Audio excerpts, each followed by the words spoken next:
everyone, depending on where you are in the world. It's Wednesday today, and we are back for another confidence convo. This is episode 13, and we thought we would do something a little bit different today so that you can learn a bit more about us and why we do what we do. So this week, we'll be diving into a little bit more about my story.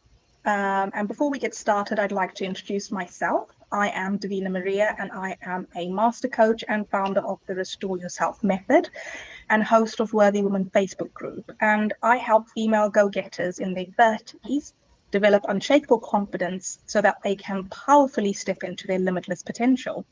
Over to you, Joanna. Hello, everybody. Hi, Davina. My name is Joanna. I'm a registered psychotherapist and self-confidence coach, and I'm the founder of the Confidence Formula.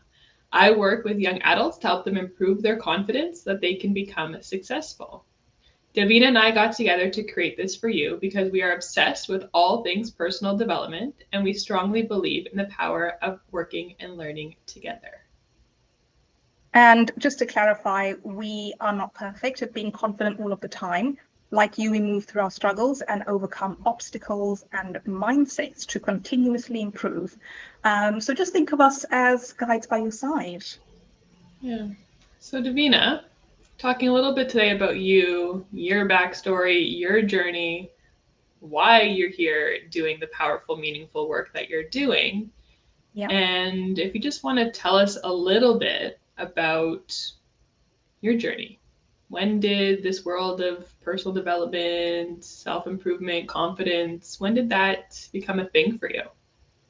So I feel like it became a thing for me when I was very young. I don't believe that I knew that it was a thing for me at that point. But in hindsight, when I kind of look back, I feel like my journey started early on.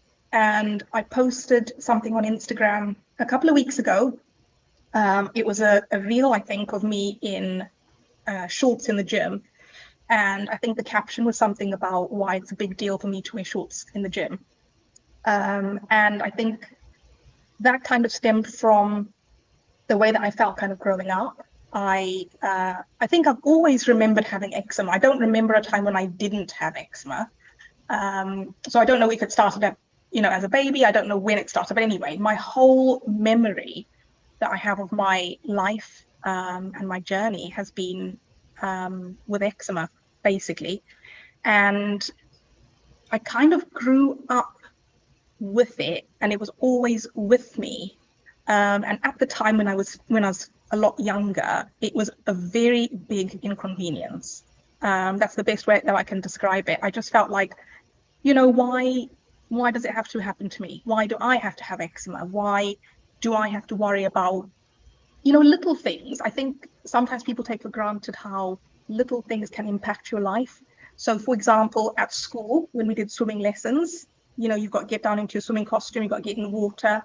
That was the most uncomfortable thing for me as a young child, because you've got to strip down, and you may or may not have an eczema flare up on somewhere on your body. B, you know what little kids are like. They don't probably mean it maliciously, but they can be quite curious. So it's like, oh, what's that? And C, you've got to get into water, which when your eczema is really bad, water can just be like the worst thing in the world, because when you get out of the water, your skin is then just inflamed, angry, and it's not great. So I feel like, I think through my kind of schooling, particularly, I think I learned to kind of cover it up. And the biggest reason why I did that is because it was so uncomfortable when people spoke about it. And I think because it's something that's on your body, I mean, talking about people's bodies is like a whole nother thing for me. But because it's on your body and people can see it, I think they feel entitled to speak about it. And that is probably the biggest thing that I kind of recall growing up, and all through my teenage years, even as a young adult, it's like always the kind of like a recurring theme.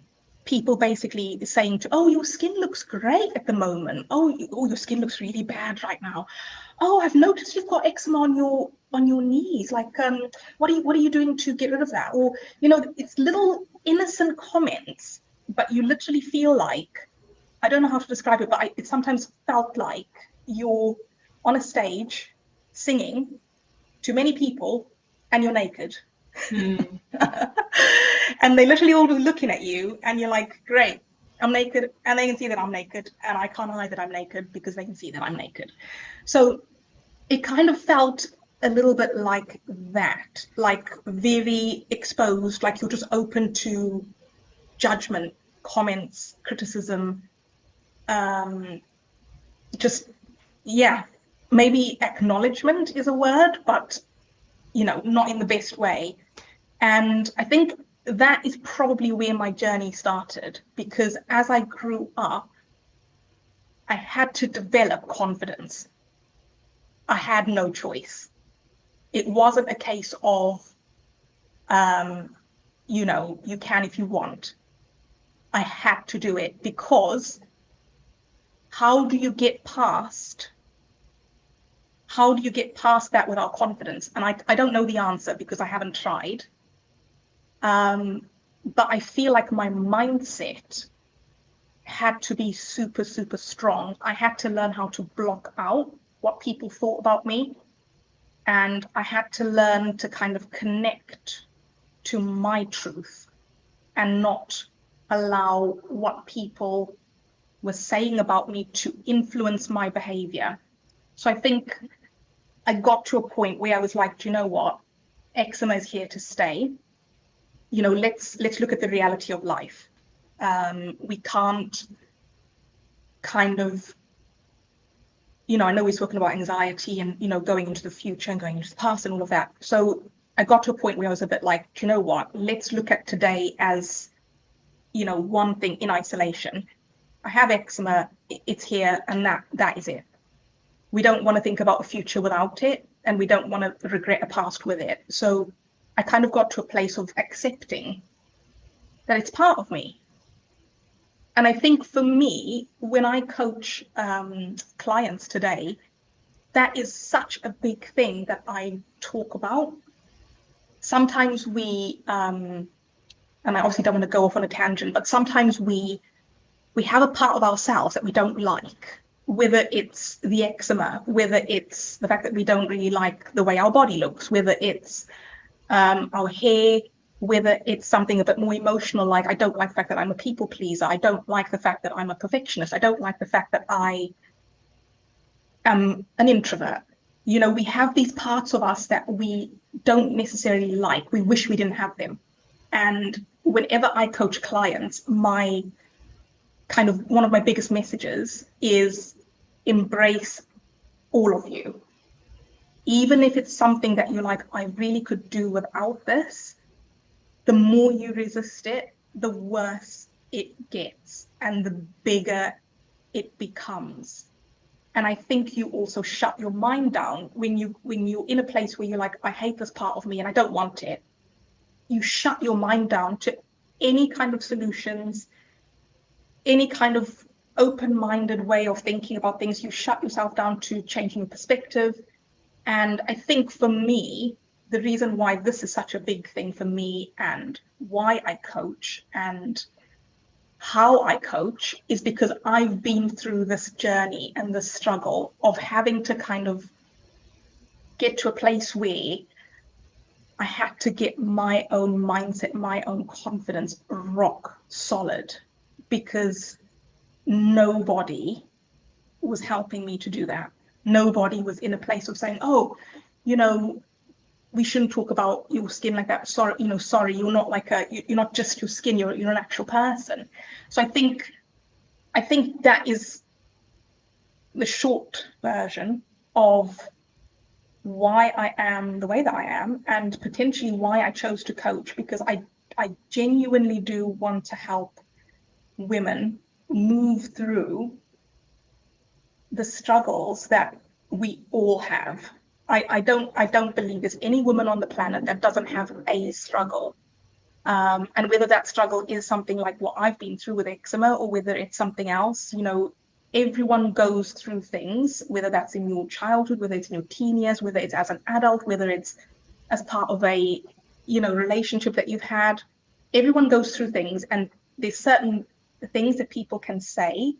And as women, I think we're very susceptible to what society says about us and what people think we should be. So yeah, the whole reason why I coach is just to break all of that down and get women to a place where, my kind of Instagram bio says it, to develop unshakable confidence that, regardless, you're okay. Wow. Thank you so much for sharing. That is such a beautiful, important, and valuable lesson for us all to hear. You're welcome. Yeah. I was really, touched by your story and how it started off as something, it's a challenge that you were maybe born with. Yeah. Right? And you had to figure out a way to cope with something that wasn't going to change. And so, when did you realize that there was a problem that needed fixing, that like working on your confidence or your mindset could help you overcome what you were experiencing? Do you remember?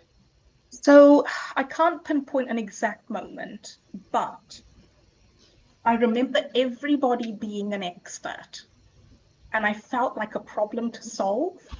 And I think that's probably the moment when I was like, yeah, I need to kind of ring fence my mind to a certain degree, because everyone was an expert. So one person would say, oh, crocodile oil is fantastic for eczema. You need to go to Egypt and you need to go and get some of that.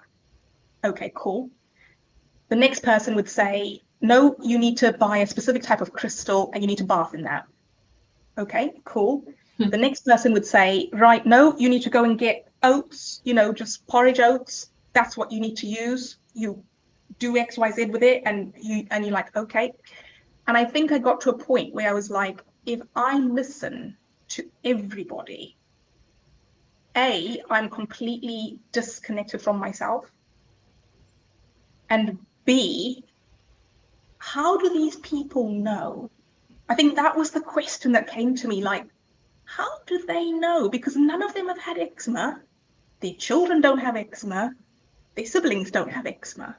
So then it's like you start questioning, how do you take on information from someone who hasn't had a lived experience or an educational experience? If someone is a doctor, fair enough. We can probably take advice from doctors about medical situations. So I think that was probably the time when I was like, do you know what? That needs to all stop. I need to just take control of what I'm doing, how I'm feeling about it, and what I want to do about it, rather than kind of going along with what everyone thinks and to some degree having no evidence that any of it is, holds any value. Mm-hmm. And how long afterwards did you start to do something about it? Did you start to get the help that you needed? So my mom took me to a dermatologist. That was probably like the biggest help I've ever had. That was an amazing journey, but it was still frustrating because, again, you still feel like you're a problem to fix, because it's like, let's try this. And then you try for a certain amount of time and then you go back in for another appointment. And it's like, oh, let's try this. And then you try something else and let's try this and you try something. So I've tried so many different treatments. And I think it wasn't until, I can't remember again what age I was. I was in my 20s for sure. And it was New Year's Eve. And I remember I'd been doing loads of research. I love to read. As we know, we love personal development. I'm very into personal development, and eczema has been part of my journey, like I said, from before I can remember. So I've always been reading up on eczema and trying to figure out things and finding evidence, what causes it. I want to know what the underlying root cause is, and I want to fix that. I don't want to just take steroids, because that's not actually fixing anything. And again, this is exactly what we do in our coaching. We don't just, we don't just cover up how people feel and send them on their way. We try and get to the actual issue right at the very bottom, because a lot of the time when you fix that root cause, so many other things just fall into place. So I used to do loads and loads of research, so much research on eczema and what was linked to it. And I was in my 20s, it was New Year's Eve, and I just got to a point when I was like, do you know what? I'm going to completely revamp my whole diet. Everyone had told me up until that point that it had nothing to do with diet.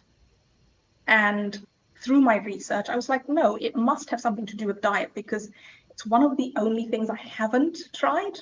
Mm-hmm. So I went through all my kitchen cupboards and I threw out anything that had gluten in it or dairy. I got rid of the lot. And it was New Year's Eve, and I was like, that's it. From the 1st of January, I'm starting this new diet. I'm not having any gluten, not having any dairy. That's it, I'm done. And after I cleared out my kitchen cupboards, there really wasn't a lot left in there. Mm-hmm. And I was a bit like, oh, is this actually going to work? Or I don't know. But I stuck with it for a year. So for a whole year, I was super disciplined with how I was eating. And I just made sure that I was eating, very clean. And within that year, my skin improved dramatically. And it was one of those moments when you're like, I wish I'd done that sooner. I wish I'd had an inkling that this was what it was going to be like sooner. And I feel like, a big learning from that experience is that you can always trust yourself to kind of find what works for you. There isn't a one size fits all kind of solution with these things. Even if someone else that I know has eczema, they might have an issue with eggs, for example. They might be like, I cannot eat eggs. They cause my skin to just flare up. And I might be like, no, I'm fine with eggs. Absolutely fine. So, one of the biggest learnings with that was like, trust yourself, do what you feel you need to do, and do not let anyone kind of back you down, because throughout that year of eating clean, it went from one scale to another. Everyone was kind of talking about my skin one minute, and then the next minute they were like, oh, do you have an eating disorder? Why are you not eating this, that, or the other? Why have you given up gluten? Why have you given up dairy? Have you spoken to a doctor about that? Who said you should do that? And I was a bit like, this is interesting. Because ultimately, it doesn't matter what you do. People are always going to say something about it. Wow. So again, another super awesome mindset hack. And this is one of my kind of, when I do one-to-one coaching, this is one of the kind of confidence hacks that I use. No matter what you do, people are going to say something. And wrapping your head around that, I think, is one of the quickest ways to just release yourself and say, that's cool. You're going to say something regardless. So I may as well do what I want. Yeah. I mean, I have 1,000,002 more questions, but this time is flying by, as you always say. I just want to ask one more question with respect to the development of confidence. So I understand that the eczema got better. You did a lot of trial and error. You figured out what worked for you. Yeah. Can you speak a little bit to the journey of confidence? Like what did you do? Did you have help? Like, how long did it take? Like, what was the confidence part of your journey? And tell us a little bit about that. Yeah. So the confidence part of my journey, no, I didn't have help. I kind of did it all on my own. And I feel like the confidence part of the journey was probably accepting that I didn't like how I felt. I think I got to a point where I was like, I don't like how I feel. I don't like how I feel about myself when I look in the mirror. And then I also don't like when other people see it and make comments about it. So I think that was sort of where I felt like, okay, this is affecting my confidence because I'm wearing certain clothes to cover up, or if I have a flare in a specific area, I'm behaving in a certain way because of it, or I'm not going out and doing things because of it.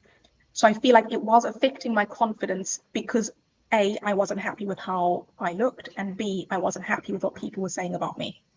And I think what people were saying about me was having an effect because my mindset was very much in a place of, I don't want to use the word victim because it's not a victim mindset, but almost like a feeling sorry for myself, like, oh, poor me, oh, I'm not as pretty as all the other girls, and all the stories, the kind of self-criticism that comes into your head. So I think the confidence journey for me was dealing with the self-criticism, learning to love myself regardless, accepting that it's a part of me and this is who I am, and kind of moving forward from that place, as in, if I am lovable, if I'm worthy regardless, and if I can look at myself in the mirror and say, you are beautiful, anyone who can't see it is blind, or you're just not for them. Either way, it is what it is, you're still beautiful. I think moving forward from that place, I think my journey was very much about making sure that my opinion about myself came first and everyone else's opinions didn't. But it was definitely a journey. It wasn't an easy thing to do. And I think, sometimes people would say things and I'd still feel like triggered. But then in that moment, it's about reacting in a different way. So I kind of had to teach myself to react in a different way. And I think that's where the confidence kind of came in. It was more about accepting that you're going to be triggered, accepting that there is still a part of you that's maybe like, I don't like that I have eczema, knowing that people are going to say something about it because they say things anyway.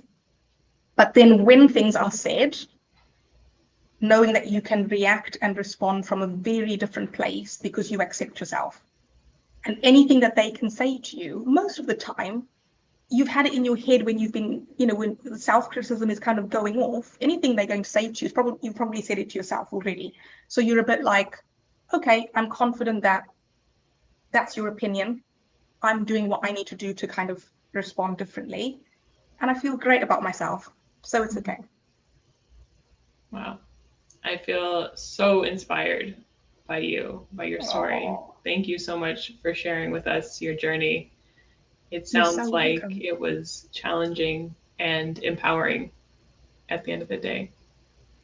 It definitely was, but I'm so happy to share it with everyone. And I hope that, there's lessons to be learned and taken away. And I'm more than happy to field any questions on it. So if anyone would like to comment and ask any questions, I'm more than happy to answer them, or DM me if you feel like, it's a little bit sensitive. That's absolutely fine as well. Do you have any other questions? I have a million other questions, but that's good for today. Maybe we'll get into this again another time. Perfect. Well, it's been so good chatting with you on this topic, and it's been great to kind of share a bit more about me and how I kind of came about coaching and being on this journey. But we will be back in 2 weeks' time. And for more information on who we are, what we do, and our love of all things confidence and self-development, you can find or follow us from our social media information, which will be posted below in the comments. And if you like what you've heard, feel free to share, like, or subscribe, and we will see you again in 2 weeks' time. See you soon. Bye.